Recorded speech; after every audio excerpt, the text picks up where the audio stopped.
ஏனென்றால் அந்த தோட்டத்தில் இருக்கிற அத்தனை மரத்திற்கும் கொடுக்கிற தண்ணீர் தான் இந்த மரத்துக்கும் ஊற்றப்பட்டது. அந்த தோட்டத்தில் இருக்கிற அத்தனை மரத்திற்கும் கொடுத்த உரம் தான் இந்த மரத்துக்கும் கொடுக்கப்பட்டது. அந்த தோட்டத்திலே இருக்கிற அத்தனை மரங்களுக்கும் உண்டான அனைத்து விஷயங்களும் இந்த மரத்திற்கு கொடுக்கப்பட்டது. ஆனால் எல்லாம் கனி கொடுத்திருக்கிறது, இந்த மரம் கனி கொடுக்கவில்லை.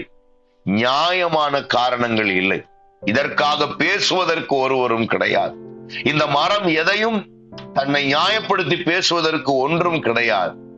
ஆனால் வேதம் சொல்லுகிறது, அந்த தோட்டக்காரன் வேலைக்காரன் சொன்னான், எஜமானனே, இந்த மரத்துக்கு ஒரே ஒரு வாய்ப்பு தருவோம், இன்னும் 1 வருஷம் இருக்கட்டும், இதை கொத்தி எருவோடுவோம், தண்ணீர் ஊற்றுவோம், இது கனி கொடுத்தால் பார்ப்போம், இல்லையானால் வெட்டி போடுவோம்.